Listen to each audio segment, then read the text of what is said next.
दिखाइए। लेकिन क्या फायदा उस पुअर कॉमेडी से जो कोई मैसेज ना देती हो? क्या फायदा उससे? आप समझ नहीं रहे, खून खराब बहुत हो चुका है। आप प्लीज समझिए, इस तरह से खून खराबा नहीं चाहिए। ओके ठीक है, मैं कॉमेडी दिखा रहा हूँ, फिर आप कुछ नानुपुर मत कीजिएगा। ओके अगर मैसेज ना मिले तो मैं रिस्पॉन्सिबल नहीं हूँ। Okay let's go inside.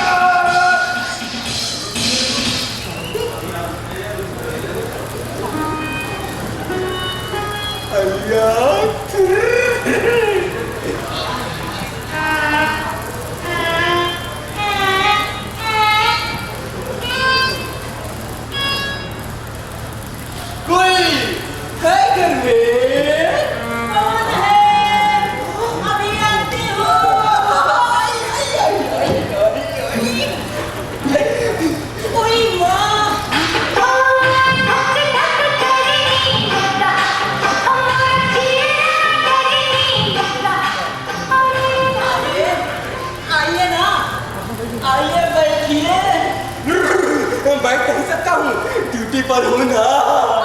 मान नहीं जाइए। अरे मेरे दिल की रानी, सुनकर तेरी मीठी वाणी आया हूँ मैं दिल पर चल।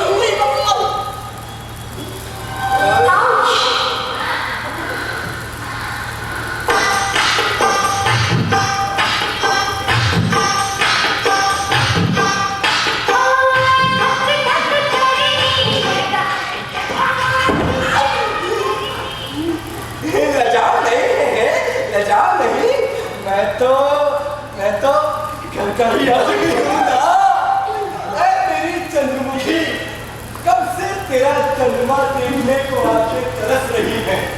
अरे दिखा दो ना, हमें रहने दीजिए। अरे दिखा दो ना। नहीं, अरे दिखा दो। मान भी जाइए। हाँ अरे दिखा दो। हमें रहने दीजिए ना। अरे दिखा।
मैनावती नाम की एक अच्छी नाचने गाने वाली महिला है। मुझे भी आपके बारे में हवलदार ने बहुत कुछ बताया था। अच्छा क्या हुआ? एक मिनट आपको पीछे गया। अब क्या हुआ? ये क्या है? ये कॉमेडी है। आपको वो पसंद नहीं आ रहा तो देखिए वो कॉमेडी जिसका कोई मतलब नहीं, कोई मैसेज नहीं। देखिए एक बात बताइए, पूछिए। बिना कॉमेडी या बिना मार काट के कोई मैसेज नहीं दिया जा सकता। अहिंसा के साथ कोई अच्छा मैसेज किसी और तरीके से बिल्कुल दिया जा सकता है, बिल्कुल दिया जा सकता है। क्यों नहीं दिया जा सकता? बताइए कैसे दिया जाए, बताइए। आप न्यूज़पेपर पढ़ते हैं, आप टीवी बिल्कुल देखते हैं, आप गूगल सर्च करते हैं। बिल्कुल करते हैं। क्या क्या सर्च करते हैं? सर्च क्या करना है? टीवी पेपर पढ़ता हूँ। तो मैं क्या जितने भी लोग पढ़ते हैं उनकी जो मतलब की चीज़ें होती है वो पढ़ते हैं, उसमें से ही बिना एंटरटेनमेंट के देश विदेश की खबरें जानने की। इंटरनेट का वो चीज़ देखते हैं जो चीज़ हमें मिल नहीं पाती है। ठीक है, वो चीज़ देखते हैं और उससे हमें जो कुछ भी ना होता है वो ले लेते हैं। अब आप क्या चाहते हैं? मैं चाहती हूँ कि अगर मैं आपको अपना कलेक्शन दिखाऊं कि मैं किस तरह का सर्च करती हूँ गूगल से। आपके पास है तो है ना कुछ? नहीं है, मैंने इंतजाम किया हुआ है। तो दिखाइए। प्लीज दिखाइए। प्रोजेक्शन। यहाँ यस।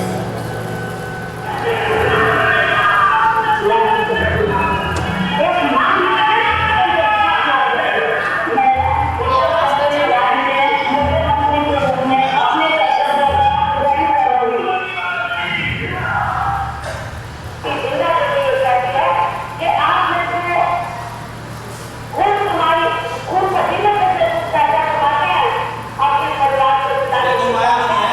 यस। है? और देखिए और रचना दिखाइए। है मेरा।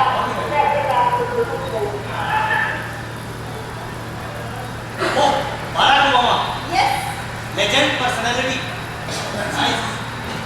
ये है मेरा कलेक्शन।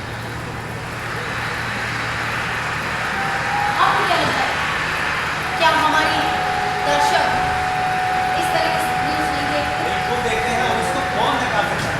तो फिर आप अपने स्टेज पर अपने मंच पर ऐसा क्यों दिखाना चाहते हैं हमारे? एक मिनट देख लो। The recipient of this award, he thinks extraordinary. I Howard Lee. Martin Luther king. Yes, ये है मेरा कलेक्शन। वाह। क्यों नहीं देखना चाहिए ऑडियंस? क्यों नहीं देखना चाहिए?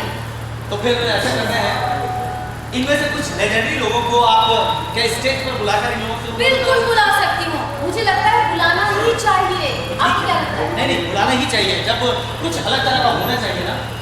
ये नाटक बहुत हो गए, कुछ अलग तरह का। चलिए बुलाइए। आप कहा करते थे? बिल्कुल रखते हैं आपको। तो लीजिए आप सभी के सामने Martin Luther king.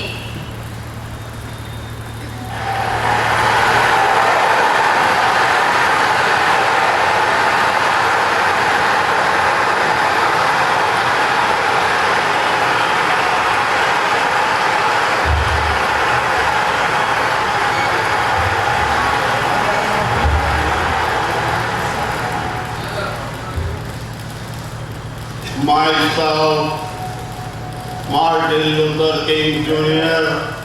welcomes to you. I am very happy to join you. I am really thankful to you. My dear friends,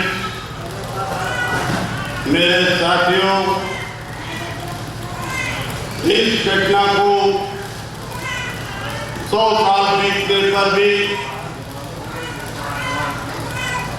Negro आज भी गुलामी से मुक्त नहीं हुआ है। वो आज भी दमन की नीति से जीवन गुजर बसर करने को अभिशप्त है। 100 साल बाद भी भौतिक सुख समृद्धि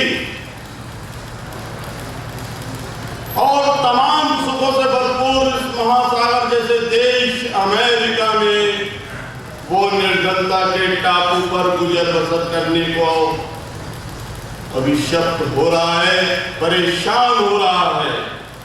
ये कितना दुर्भाग्यपूर्ण है, ये कितना दुर्भाग्यपूर्ण है कि वो अपने ही देश अमेरिका में निर्वासन की स्थिति में है।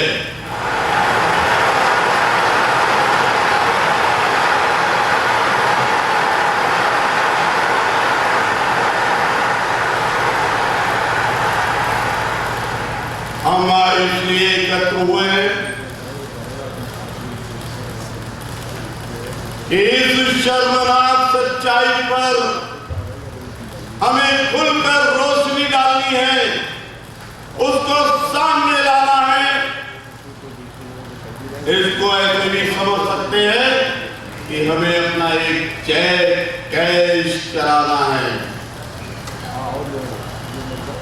माय डियर फ्रेंड, आपको मालूम होना चाहिए इस देश अमेरिका के संविधान को लिखते वक्त देश के निर्वाचन स्वर्ण अक्षरों में साफ साफ लिख दिया था कि इस देश में रहने वाला हर नागरिक, हर शख्स, चाहे वो गोरा हो और चाहे काला, आजादी और खुशहाली का बराबर का हकदार होगा।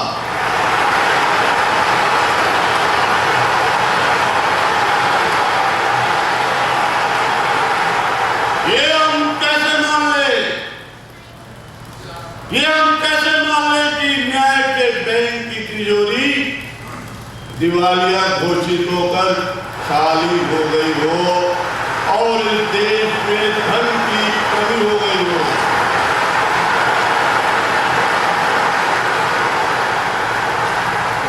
इसको देखते हुए हम लोग आज यहाँ पर एकत्र हुए साथियों कि हमें अपना अपना एक चेक कैश कराना है, एक ऐसा चेक जो हमें आजादी,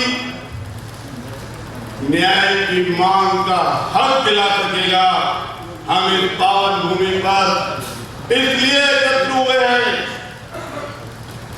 कि नीग्रो समुदाय की समस्याओं की गंभीरता, उसकी तत्कालिक जरूरत, इमीडिएट रिक्वायरमेंट का एहसास इस देश अमेरिका को दिलाना है।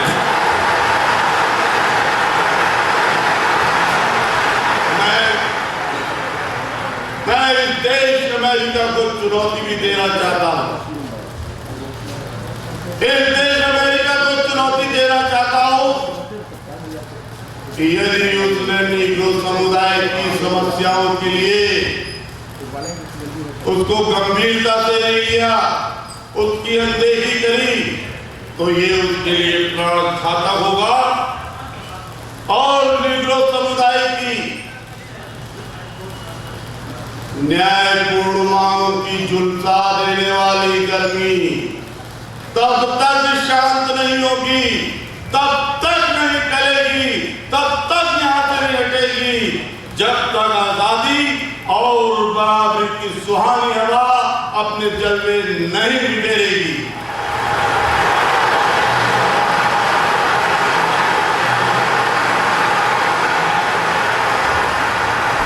Dear friends,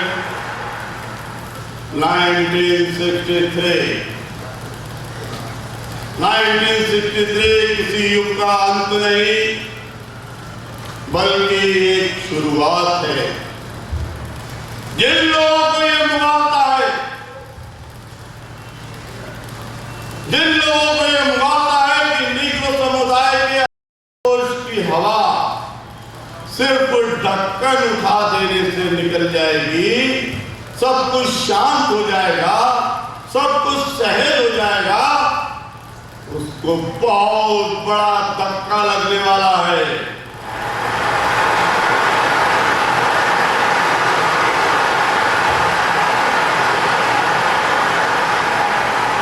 My dear friend,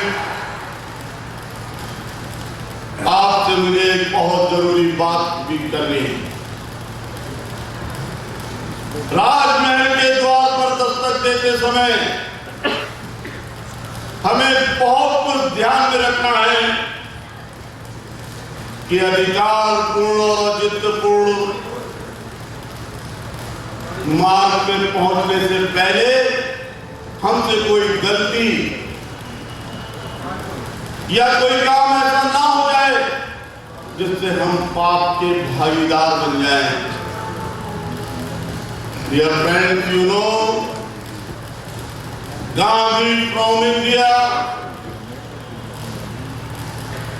जिन्होंने एक स्टिक से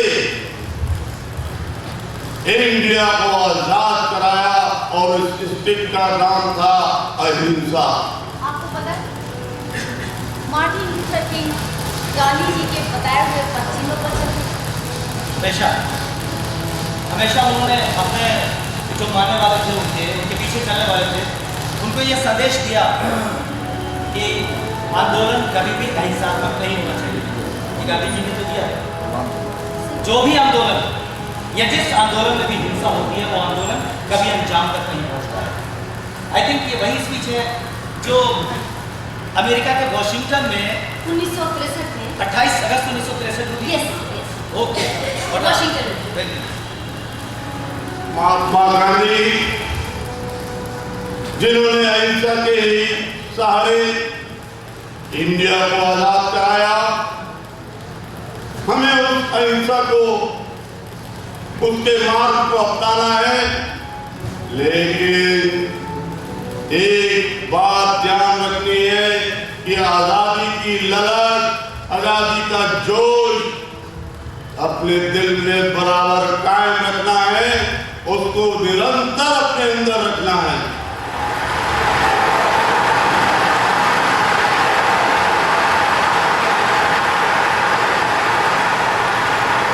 साथियों, आज निग्रो समुदाय उनके प्रभाव के प्रभाव में बड़ा असमंजस में है, लेकिन हमें ये समझना होगा कि सभी गोरे लोग हमारे अगेंस्ट नहीं हैं। आज यहां पर भी बहुत से गोरे दिखाई दे रहे हैं, क्योंकि जाहिर है उनकी नियति हमारी नियति से अलग तरह से नहीं जुड़ी हुई है।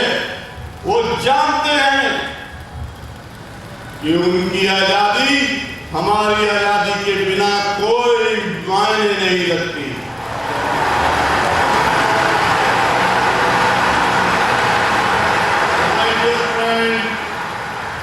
ऐसे भी लोग हैं जो हमारे नागरिक अधिकार कार्यकर्ताओं से पूछते हैं कि आखिर तुम संतुष्ट कब होगे। तो मैं उनको बता देना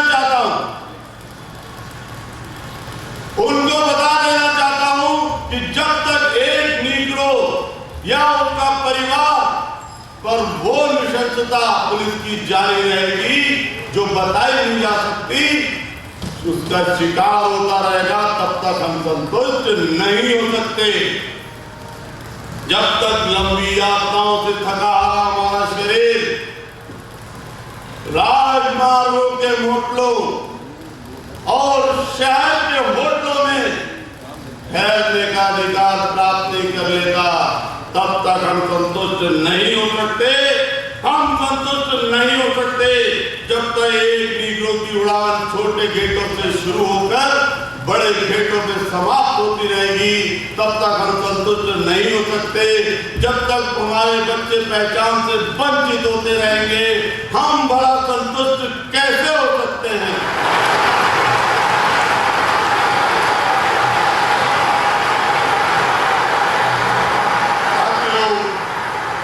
माय डियर फ्रेंड, ये कैसा देश है अमेरिका?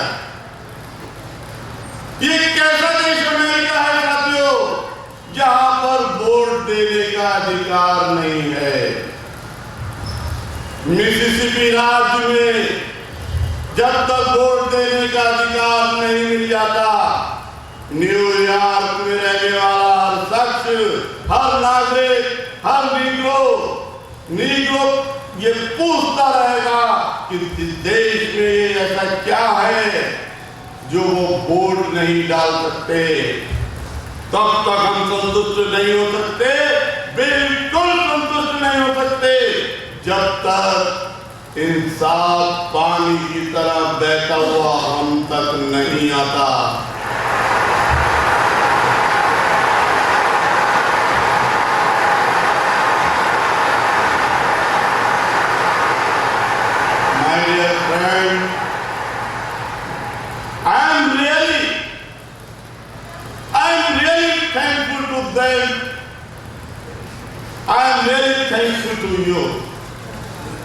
मुझे मालूम है कि आप में से बहुत से ऐसे लोग हैं जो परीक्षा की लंबी घड़ी से निकल कर आए हैं, उथल पुथल से निकल कर आए हैं।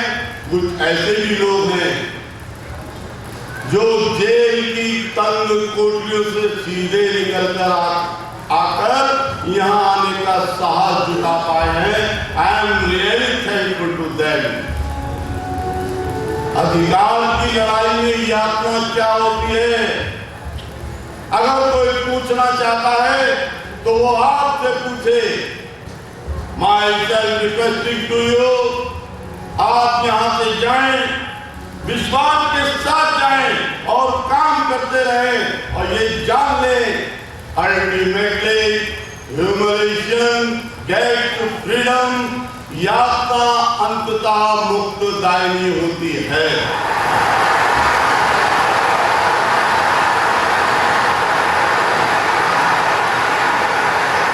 ताकि आप वापस जाएं, लेकिन एक विश्वास, ठोस विश्वास अपने दिल में, अपने जहन में लेकर जाएं कि हालात बदलेंगे, जरूर बदलेंगे और जल्दी ही बदलेंगे।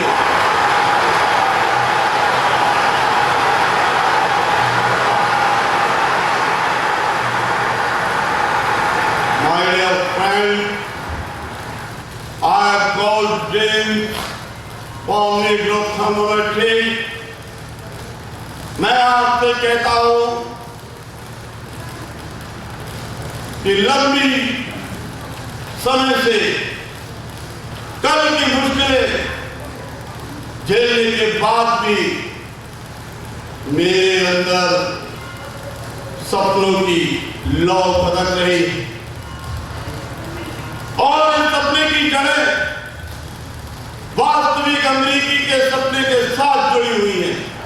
आई गॉट फर्स्ट डे, मेरा पहला सपना कि वो दिन दूर नहीं कि जब देश भी जागृत होगा, ये देश अमेरिका जागृत होगा और अपने जातीय पहचान के वास्तविक मूल्यों की कसौटी पर खरा उतरेगा।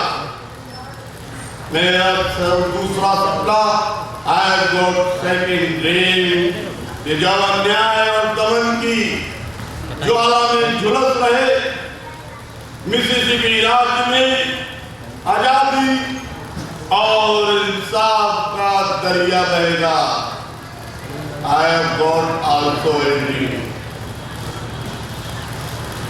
I have got also a dream कि मेरे चारों बच्चे ही नहीं बल्कि नीग्रो समुदाय के सारे बच्चे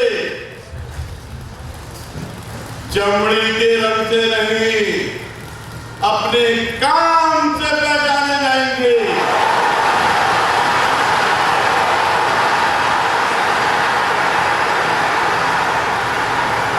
मैं पुनः इस देश को समझाना चाहता हूं,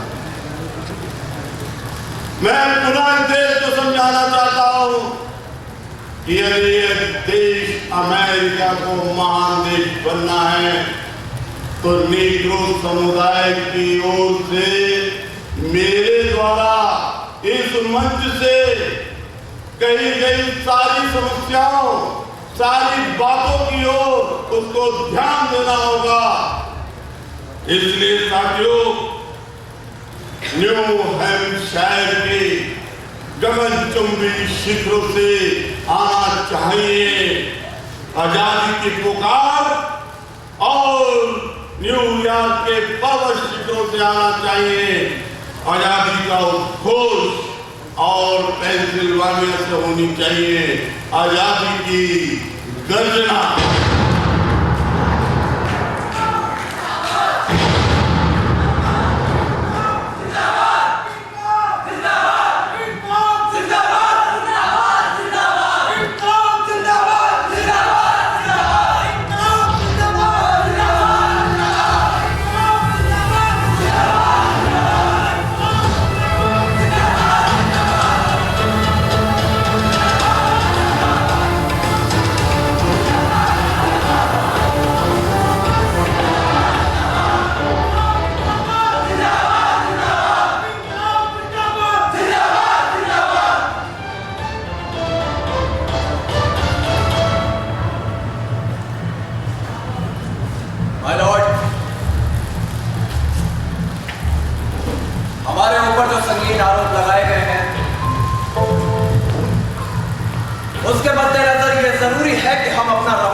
विरुद्ध प्रतिकार करना था, जिसके हर काम से उसकी अयोग्यता ही नहीं बल्कि उसके अपकार करने की असीम क्षमता भी प्रकट होती है।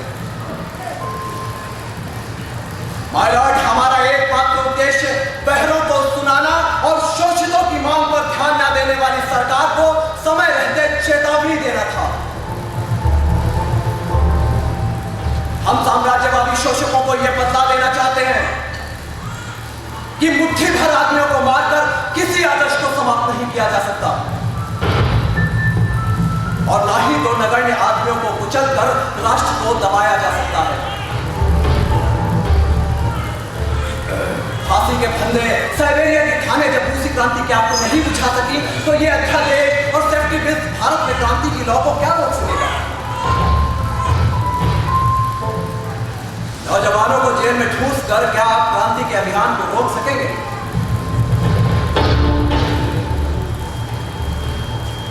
नहीं माय लॉर्ड, हरगिज नहीं।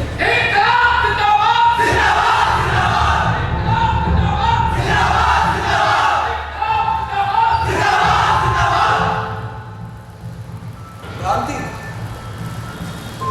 आप पूछ रहे हैं क्रांति से हमारा क्या मतलब है? माय लॉर्ड, क्रांति के लिए खूनी लड़ाइयां अनिवार्य नहीं और ना ही इसमें व्यक्तिगत प्रतिहिंसा के लिए कोई स्थान है। यह बम और पिस्तौल का संप्रदाय नहीं है। क्रांति से हमारा तात्पर्य अन्याय पर आधारित मौजूदा समाज व्यवस्था में आमूल परिवर्तन। हमारे समाज का प्रमुख अंग होने के बावजूद भी आज मजदूरों को उनके बुनियादी अधिकारों से वंचित रखा जा रहा है और उनकी गाड़ी कमाई का सारा धन ये शोषक पूंजीपति हड़प जाते हैं। हमारा अन्नदाता किसान आज अपने और अपने परिवार के लिए ताने दाने को मोहताज है। क्यों? देश भर के बाजार को कपड़ा मुहैया कराने वाला बुनकर आज अपने और अपने बच्चों के लिए तन ढकने भर को मात्र कपड़ा नहीं पाता है। क्यों?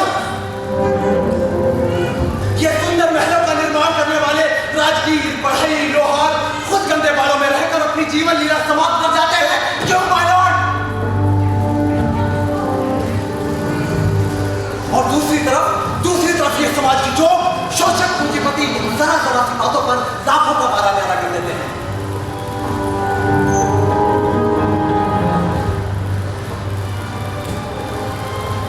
ये भयानक असमानता और जबरदस्ती लादा गया भेदभाव दुनिया को बहुत बड़ी उथल पुथल की ओर ले जा रहा है। लेकिन नहीं, ये स्थिति अधिक दिनों तक कायम नहीं रह सकती।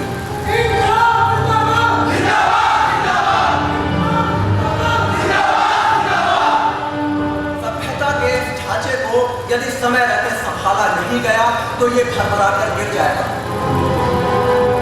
इसलिए जरूरत है बुनियादी परिवर्तन की। मनुष्य के हाथों मनुष्य की और कौम के हाथों कौम की लूट को अगर नहीं रोका गया तो मानवता को उसके क्लेशों से छुटकारा मिलना असंभव है।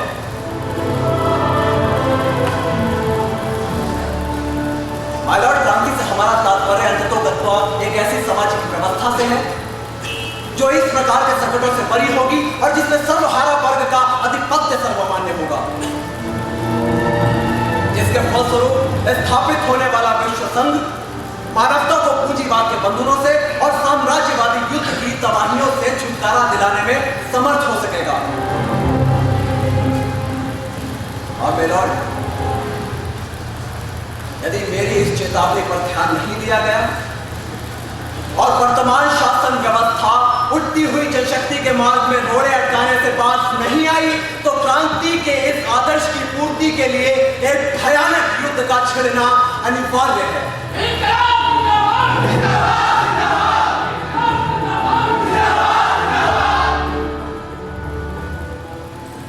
माय लॉर्ड, यदि उद्देश्य को भुला दिया जाए तो किसी भी व्यक्ति के साथ न्याय नहीं हो सकता,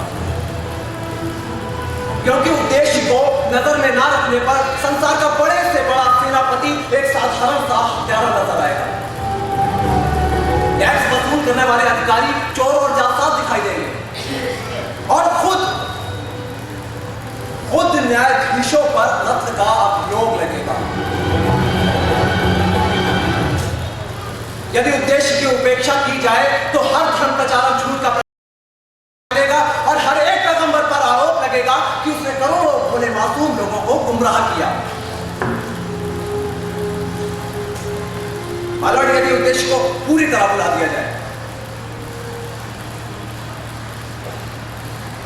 तो हजरत ईसा मसीह आतंक फैलाने वाले,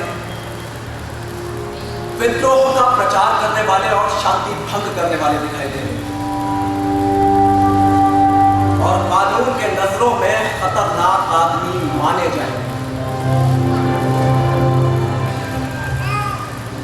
लेकिन हम उनकी पूजा करते हैं, उनका हमारे दिलों में बेहद आदर है। उनकी मूर्तियां हमारे दिलों में आध्यात्मिकता का स्पंदन पैदा करती हैं।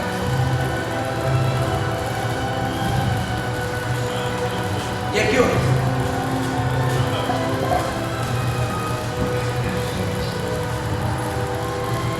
क्योंकि उनके प्रयत्नों का प्रेरक एक ऊंचे दर्जे का उद्देश्य था।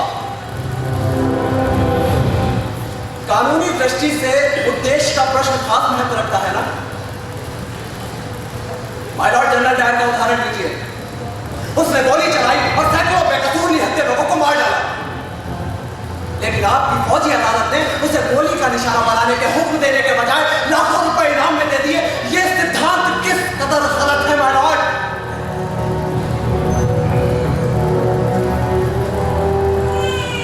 आटे वे संख्या मिलाना जुर्म नहीं है, बशर्ते इसका उद्देश्य चूहों को मारना हो।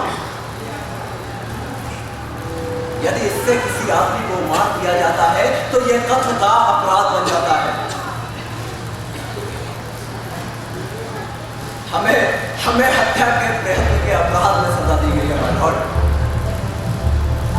लेकिन हमारे बम से 4-5 आदमियों को मामूली सी चोटें आई हैं और एक बेंच को मामूली सा नुकसान पहुंचा है। हमें सजा का कोई डर नहीं, लेकिन हम ये नहीं चाहते कि हमें गलत समझा जाए।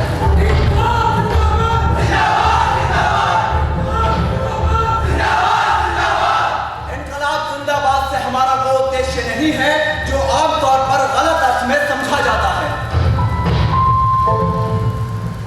पिस्तौल और बम इनकलाब नहीं लाते माय लॉर्ड, बल्कि इनकलाब की तलवार विचारों की शान पर तेज होती है।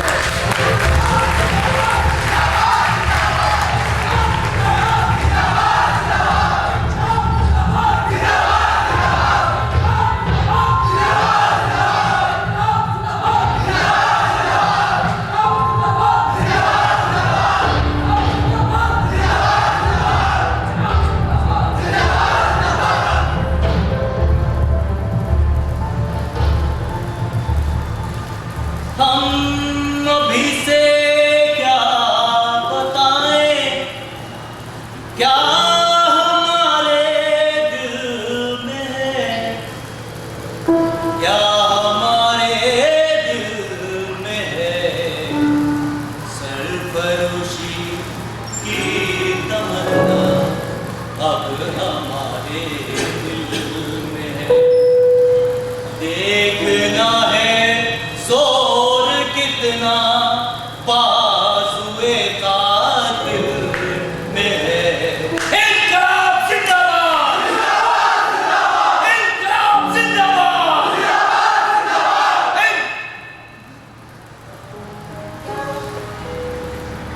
क्या हुआ? ये है टेक्निकल बॉडी। पता नहीं इस हेड में ऐसी कौन सी बात है कि इसको सिर पे लगाते ही एक ऐसी उत्तेजना से भर गया मेरा शरीर, ऐसे विचार मन में आने लगे कि मानो इस दुनिया को बदल दूं। दुनिया में जो कुछ गलत हो रहा है, जो कुछ समाज के खिलाफ हो रहा है, जो ऐसे भी लोग हैं उनको बदल के फेंक दूं। इनकलाब जिंदाबाद! बस रिलैक्स, चिल, कूल। सबसे पहले आप इस कटघरे से बाहर आइए। कैब वहां रखिए, इधर आइए।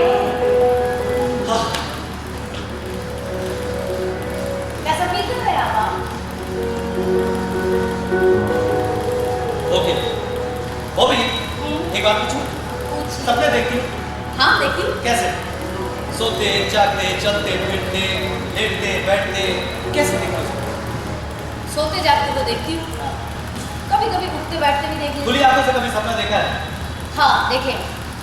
कोई ऐसा सपना जो देखा हो और साकार हुआ, कुछ ऐसा हुआ है मेरे साथ? हुआ। कैसे? मैंने एक सपना देखा था कि मैं एक्ट्रेस बन जाऊँ, हाँ। और उस सपने को साकार करने के लिए शाहजहांपुर के सारे रंगकर्मी मेरे साथ जुड़ गए, और आज मैं सच में वाह!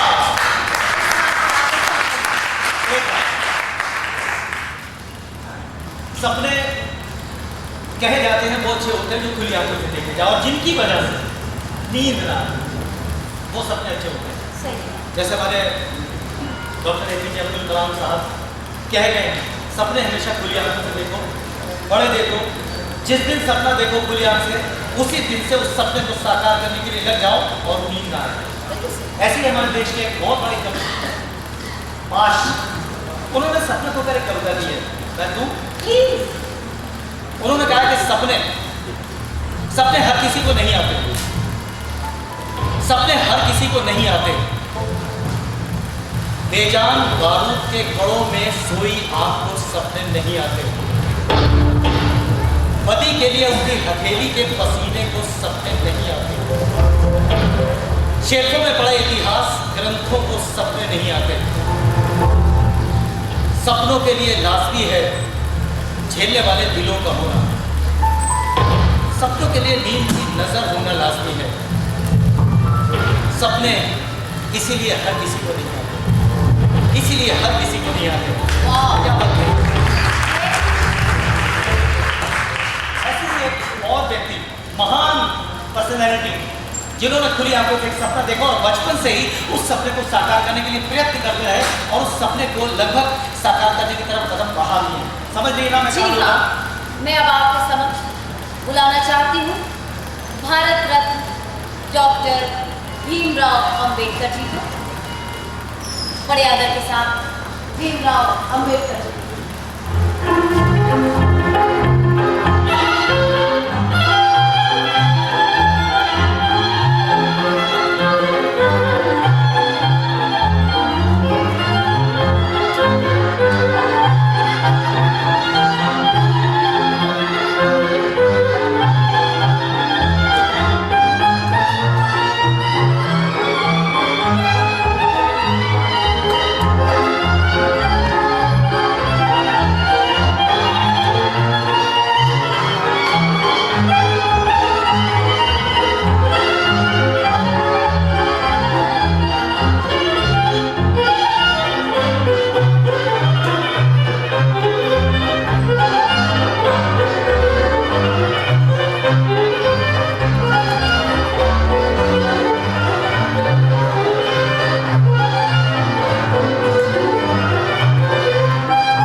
शर्मिंदा हूँ मैंने जब ये हंसी दी यहाँ पर। ऐसे महान आर्टिस्ट को, ऐसे महान व्यक्ति को हैट्स ऑफ कहता हूँ, सैल्यूट कहता हूँ। बिल्कुल सही बात है। लेकिन अब हम इस मंच पर, सॉरी बाय मिस्टेक ये आ गए, तो अब हम बड़े आदर से इस मंच पर बुलाते हैं डॉक्टर भीमराव अंबेडकर जी।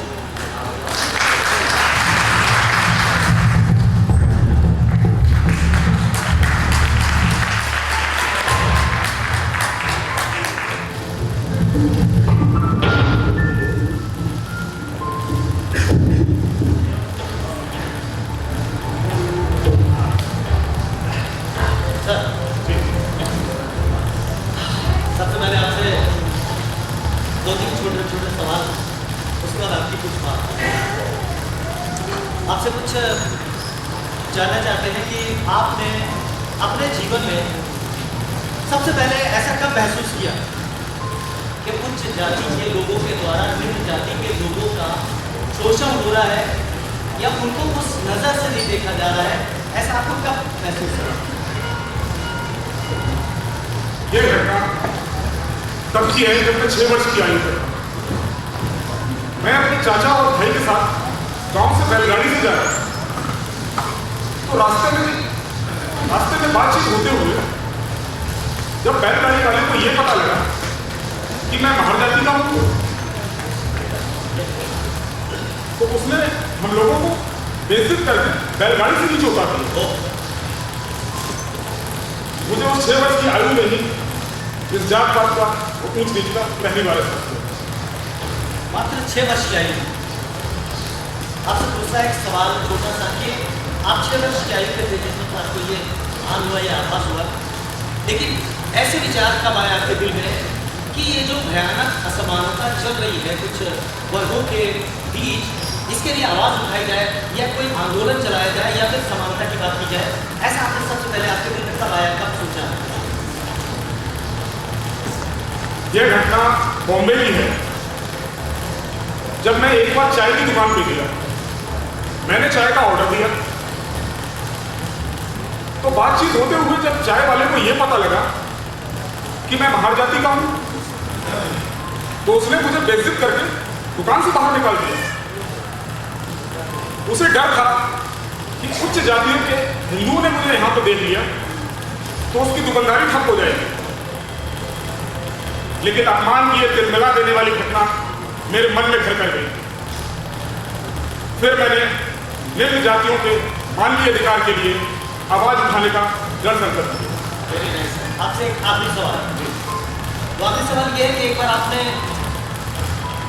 दलित भाइयों को, आपके जो थे उनको बोला था, कौन सी ऐसी वजह आ गई थी कि सारे दलितों को बोला था कि आप हिंदू धर्म त्याग कर बौद्ध धर्म अपना लें? ये जानना चाहते हैं इसके बीच की मूल वजह क्या थी, आपने किस वजह से ये बोला था? महोदय देखिए, ऐसा है, धर्म का आधार धर्म ग्रंथ होता है, लेकिन हिंदू धर्म में जितने भी धर्म ग्रंथ हैं सब वर्ण व्यवस्था पर आधारित है, जो जातीय असमानता की वकालत करते दिखाई देते हैं। हिंदू धर्म में दलित वर्ग को क्या, निम्न जाति का कोई भी व्यक्ति सम्मानित जीवन जी ही नहीं सकता। इसके विपरीत बौद्ध धर्म का आधार मनुष्य से मनुष्य की समानता और वैचारिक स्वतंत्रता है। इसलिए मैं हिंदू धर्म त्याग कर बौद्ध धर्म अपनाने की प्रेरणा देता हूँ। अब हम लोग चाहते हैं कि आपका वो आई थिंक 1931 गोलमेज सम्मेलन, आपकी उस ऐतिहासिक स्पीच, उस ऐतिहासिक भाषण की कुछ अंश जो आपने गोलमेज सम्मेलन में दिए थे, वो अगर आप हम लोगों को दें तो हम लोग भी सुनकर थोड़ा सा।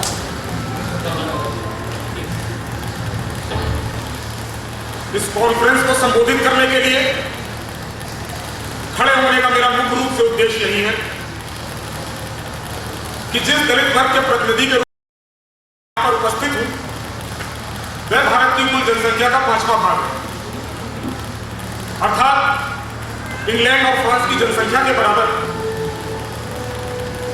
भारत में दलित वर्ग का अपना अलग समुदाय है जो मुसलमानों से भिन्न है, हिंदुओं की संख्या बढ़ाने के लिए हिंदुओं में सम्मिलित तो कर दिया जाता है, परंतु यह हिंदू समुदाय का अभिन्न अंग नहीं है। यह एक ऐसा समुदाय है जो दासों और गुलामों से ज्यादा है, क्योंकि दास और गुलाम हिंदुओं के शरीर को छू सकते हैं, परंतु इनके छूने पर पापी समझा जाता है। सबसे बुरी बात तो यह है कि इनको बलपूर्वक नीच बताकर समस्त मानवीय व्यवहारों और अधिकारों से वंचित कर दिया जाता है। इनके केवल अछूतेपन के कारण सामाजिक जीवन से ही इनका बहिष्कार नहीं है, बल्कि सार्वजनिक जीवन से भी बहुत दूर है। जिन मौलिक नागरिक अधिकारों पर मनुष्यता निर्भर करती है, उनसे ये सत्ता वंचित कर दिए गए।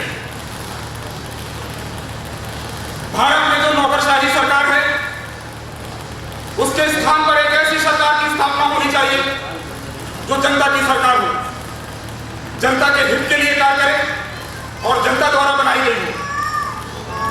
लेकिन हमने देख लिया है, एक अच्छी सरकार में जो विशिष्ट गुण होते हैं वे इस सरकार में नहीं है।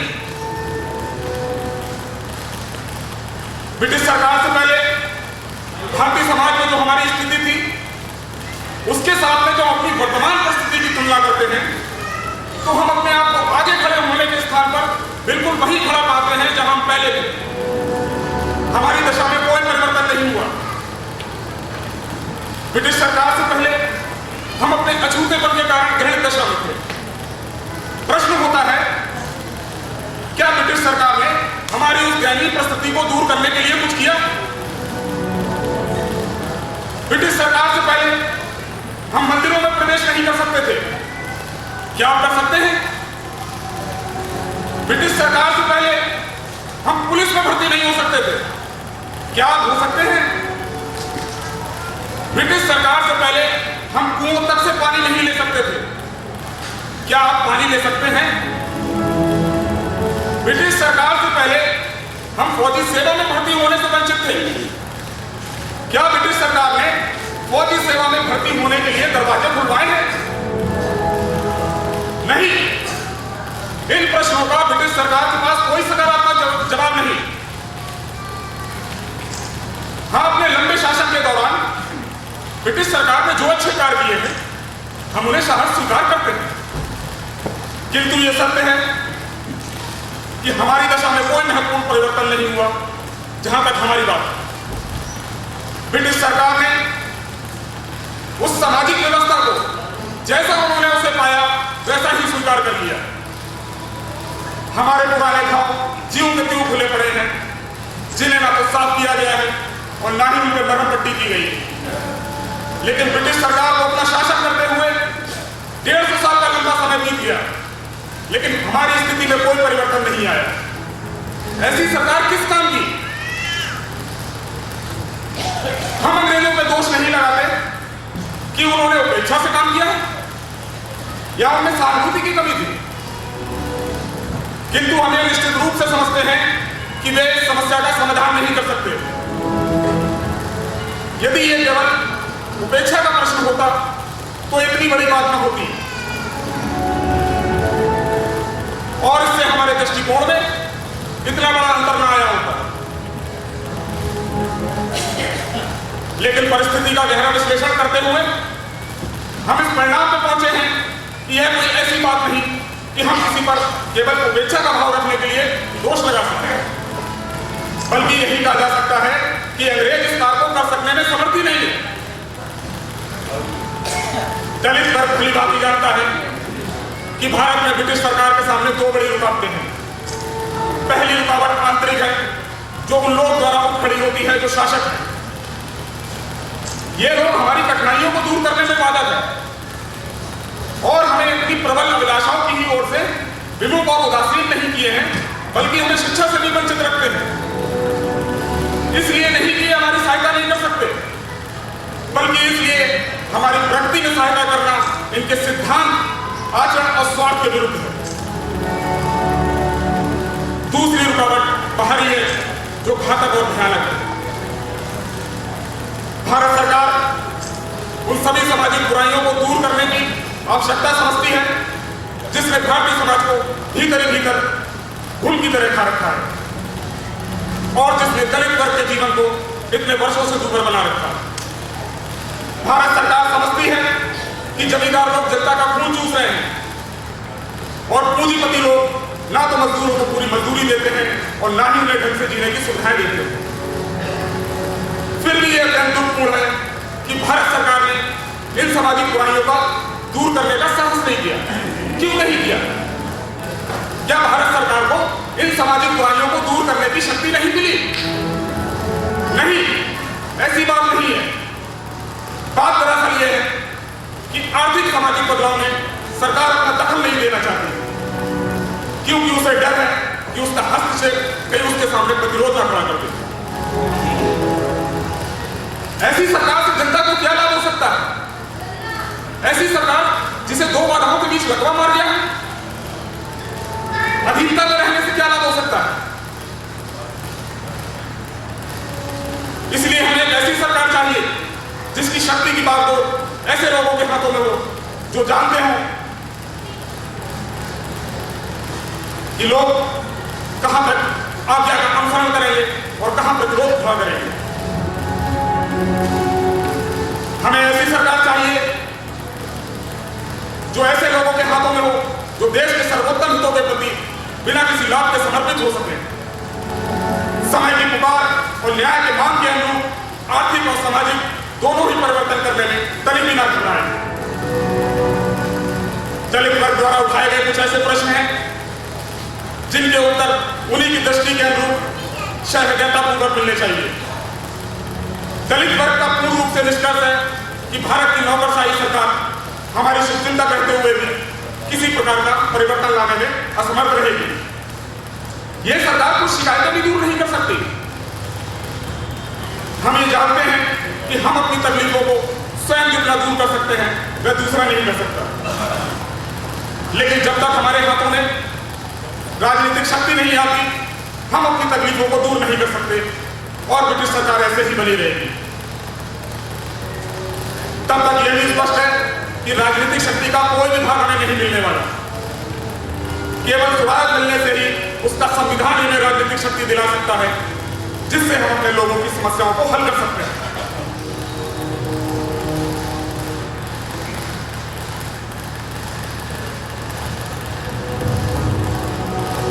हमें यह स्वीकार कर लेना चाहिए कि भारतीय समाज जात पात की सीढ़ी के समान है, जिसमें सबसे ऊपरी सिरे पर ब्राह्मण है, बीच में क्षत्रिय, उसके बाद वैश्य और सबसे नीचे शूद्र। सीढ़ी दर सीढ़ी सिलसिला यह है कि ऊपर वाला वर्ग अपने से नीचे वाले वर्ग को घृणा की नजर से देखता है और नीचे वाला वर्ग अपने से ऊपर वाले वर्ग को ऊंचा और आदरणीय समझता है। इस समाज व्यवस्था में न्याय, सत्ता और बंधुता जो जनतांत्रिक सरकार का मूल तत्व होती है, उनके पनपने की कोई गुंजाइश नहीं। इस विषय को समाप्त करने से पहले मैं आपके सामने एक और बात रखना चाहता हूं कि दलित वर्ग की समस्या सामाजिक है, जिसका हल राजनीति से नहीं बल्कि दूसरी जगह से है। हम इस बात से पूर्णतः सहमत हैं। हमारा मत है कि जब तक दलित वर्ग के हाथ में राजनीतिक सत्ता नहीं आती, तब तक उनकी समस्याएं हल नहीं हो सकती। हम ये जानते हैं कि राजनीतिक शक्ति ब्रिटिश सरकार से उन लोगों के हाथों में जाने वाली है जिनका हमारे आर्थिक, सामाजिक और धार्मिक जीवन पर भयानक रूप से छत्र शासन है। ऐसा हो जाने पर हमें कोई आपत्ति नहीं होती, किंतु इस सवाल के ख्याल पर हमारे बहुत से भाइयों को अतीत में किए गए जुल्मों, अत्याचारों और अन्याय की याद दिलाता है।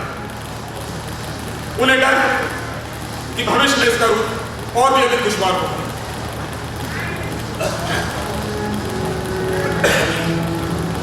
हम सिर्फ आस्था पर ही इस भारी खतरे का सामना करने के लिए तैयार हैं कि जब हमारे देशवासियों के हाथों में राजनीतिक बागडोर आएगी, तब हमें भी अपने उचित अनुपात का राजनीतिक हिस्सा मिलेगा। महोदय, एक दलित वर्ग के प्रतिनिधि की हैसियत से मुझे जो कहना था मैंने कह दिया। इस समस्या का क्या हल होना चाहिए, यह ब्रिटिश प्रतिनिधियों पर निर्भर करता है कि वे किस दृष्टिकोण को ग्रहण करते हैं। मैं तर्क और तर्क करने वालों के विरुद्ध नहीं, परंतु उन्हें सतर्क कर देना चाहता हूं कि उन्हें उन प्रतिज्ञाओं के चयन में सावधान रहना चाहिए जिन्हें वे अपने ध्येय पर पहुंचाने के लिए आवश्यक समझते हैं, अन्यथा इसका परिणाम शुभ ना होगा। मैं इसलिए भ्रमित हूं कि देश की जो वर्तमान स्थिति है उसे स्पष्ट रूप से समझा नहीं जा रहा है। जो विधान बहुमत मान्य नहीं है वह देश में सफल हो सकता है। अब वह समय नहीं रहा जब निर्णय आप लोग लेते थे और स्वीकार भारत कर लेता था। भविष्य में अब ऐसा समय नहीं आने वाला। यदि आप लोग चाहते हैं कि देश में कोई ऐसा नया विधान हो जो चिरस्थायी हो, तो ऐसे नए विधान की प्रमुख बात तर्क वितर्क नहीं, अब तो जनता की सम्मति होनी चाहिए। मैं आपके समक्ष अपनी यही बात रखना चाह रहा था। धन्यवाद। जय Bharat.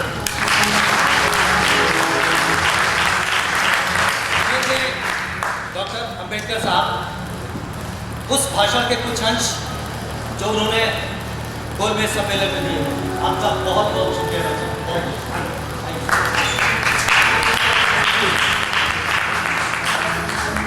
Excuse me sir, excuse me, मैं भी आपसे कुछ कहना चाहती हूँ। आपको पता है सर, कई दिनों से मुझे फांसी पे लटकाने के लिए एक शहर हड़ताल कर रहा है। अन्य शहरों में भी हड़ताल होगी। कोर्ट कचहरी कार्यालय स्कूल कॉलेज सब बंद रहेंगे। रास्ते में कोई वाहन नहीं चलेगा, ट्रेन नहीं चलेगी और बैंक में लेन देन भी नहीं होगा। अंत में सरकार को लाचार होकर मुझे फांसी पे लटकाने का दिन और समय निर्धारित करना होगा।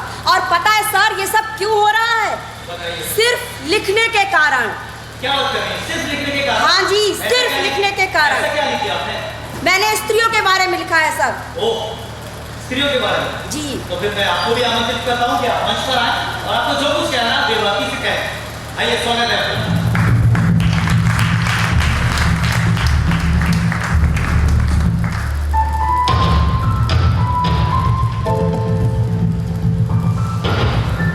आपका परिचय जानना चाहूँगा। सर, मैं तस्लीमा नसरीन। ओह, जी आराम से बताइए, आप क्या कहना चाहती हैं? मुझे फांसी पर चढ़ाने के अलावा मेरी और क्या परिणति हो सकती है? मैं हैरान होती हूँ, सिर्फ लिखने के कारण वे हड़ताल कर रहे हैं, खून करने की अपील की है। मैंने तो लिखना शुरू ही किया था। शुरुआत में ही यदि प्राण दंड दिया जाएगा तो अंत किससे होगा? ऐसी कौन सी खतरनाक दुनिया का विनाश करने वाला लेखन कर दिया जिसकी सजा मौत और सिर्फ मौत हो सकती है? आप बताइए सर, मैं सच्ची बातें क्यों नहीं बोलूंगी? सत्य हमेशा सम्मानित होगा। सत्य के लिए जो अपघटन करते हैं दोष उनका होता है, सत्य का नहीं। जो स्वार्थ और सुविधा के लिए गूंगे रहने को भला समझते हैं वे मनुष्य की शक्ति और साहस को नष्ट कर देते हैं। वे कायर और सुविधावादी होते हैं जो सोचते हैं कि आंख में उंगली डालकर गलतियां दिखाने से संकट पैदा होगा। कुछ लोगों का मानना है कि वैदिक युग में भारतवर्ष में नारी को यथोपयुक्त सम्मान और मर्यादा दी जाती थी और इस्लाम के आने के बाद वो मर्यादा अचानक कहीं लुप्त हो गई। लेकिन मैं इसे मानने को तैयार नहीं। पुरातत्व शिलालेख ताम्रशासनादेश प्रथम युग के पुराण और बौद्ध साहित्य के साथ साथ वैदिक साहित्य भी वैदिक युग के संपूर्ण इतिहास का वहन करता है। ईसा पूर्व 12वीं सदी से ईसा की 4वीं शताब्दी के बीच रचित साहित्य द्वारा समाज का जो चित्र सामने उभर कर आता है ना, उसमें नारी को कहीं भी मनुष्य नहीं समझा गया है। सर, मैं आप सभी को और आपको कुछ एग्जाम्पल देकर बताती हूँ। ऐतरेय ब्राह्मण एक धार्मिक पुस्तक है जिसमें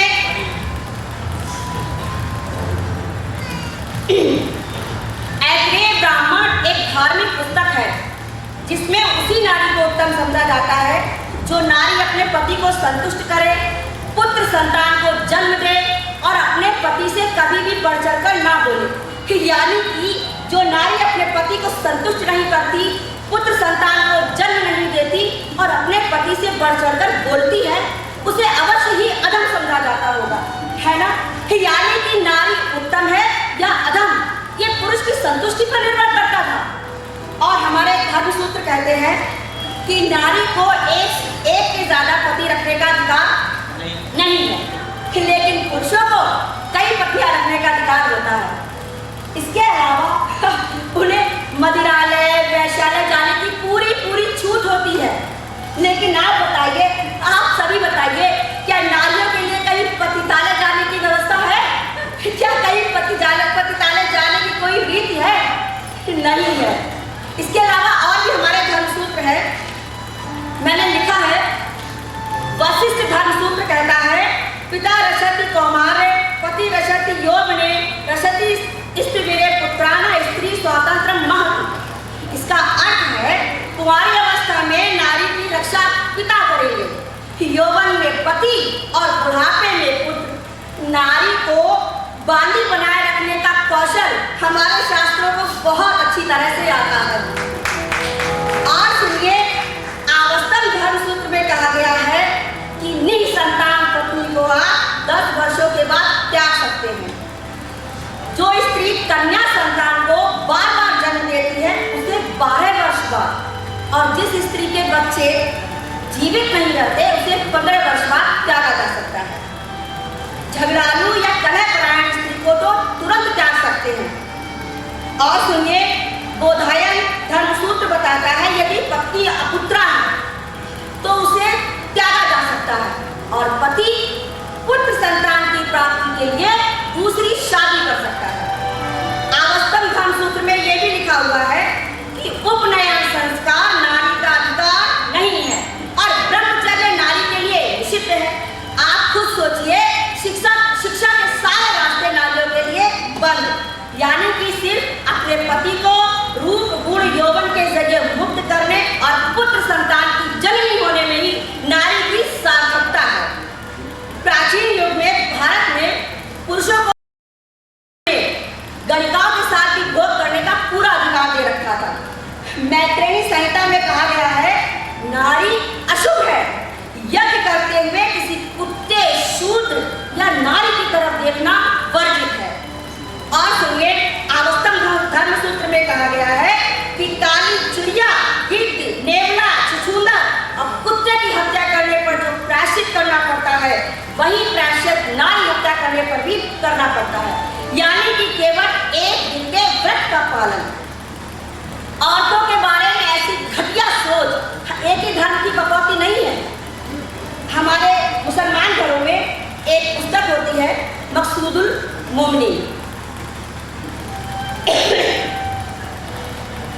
जिस तरह मुसलमान होने के प्रमाण के रूप में खतना करना फर्ज होता है, उसी तरह सभी घरों में मकसूदुल मोमिनीन पुस्तक रखना भी फर्ज होता है। यानी कि सुख और शांति चाहते हो तो अपनी बीवियों को खरीद के दो मकसूदुल मोमिनीन। पति भक्ति करके लेना चाहो स्वर्ग तो अपनी बीवियों को खरीद के दो स्वर्ग की पूंजी, यानी कि मकसूदुल मोमिनीन। ये किताब पूरे 450 पन्ने की है, और इस किताब के 343 पृष्ठ से 356 पृष्ठों तक नारियों के लिए 35 नसीहतें दी गई हैं। इन नसीहतों को पढ़कर बीवियों को मान मर्यादा के बारे में लंबी चौड़ी जानकारी हासिल होती है। इसमें से कुछ नसीहतें मैं आपको और आप सभी को पढ़कर सुनाती हूँ, जरा ध्यान से सुनिए। नसीहत नंबर 7 कहती है, पति को कभी भी अपने से असंतुष्ट नहीं होने दीजिएगा। वो जिस तरह चाहे आप उसके इशारे पर नाचिए। यदि आपका पति आपसे कहता है कि पूरी रात मेरे सामने हाथ जोड़कर खड़ी रहो, और ऐसा करने के लिए आप बाध्य ना भी हो, तो भी आप ऐसा करें, क्योंकि ऐसा करने से खुदा या रसूल आपसे संतुष्ट होंगे। नसीहत नंबर 19 कहती है, पति यदि कोई कमी पाकर आपको मारे, पीटे, गाली गलौज करे, तो आपको अपना मुंह फुलाकर बैठने की जरूरत नहीं है, ना ही अपना गुस्सा दबाना चाहिए, बल्कि जैसे भी जितनी भी जल्दी संभव हो अपने पति को मनाने की कोशिश करनी चाहिए। नसीहत नंबर 34 कहती है कि खुदा के रजिस्टर में जिसके भाग में जो लिख गया है वही उसका कर्तव्य है। यानी कि आपका पति पागल, जाहिल या बेवकूफ है तो भी आप उसी को आसमान का चांद समझें, और ऐसा करने पर आप स्वर्ग में अमन और सुख भोग सकती हैं। लानत है बीवियों, लानत है। अगर तुम में थोड़ी सी भी शर्म और लाज बची है ना, और एक बार भी खुद को मनुष्य समझती हो, तो आओ मेरे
मैं पीछे नहीं हटूंगी, कभी नहीं हटूंगी। मुझे पता है किसी भी वक्त मेरा सर काटा जा सकता है, लेकिन मैंने लिखा था, लिख रही हूँ और हमेशा लिखूंगी।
ये संवाद अभी खत्म ये संवाद खत्म हो भी नहीं सकते, क्योंकि ये असमाप्त संवाद है।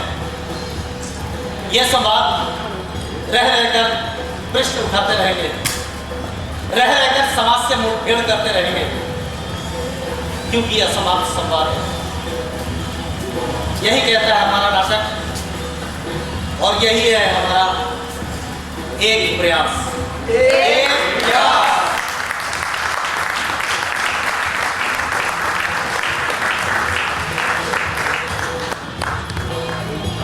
बहुत शानदार मंचन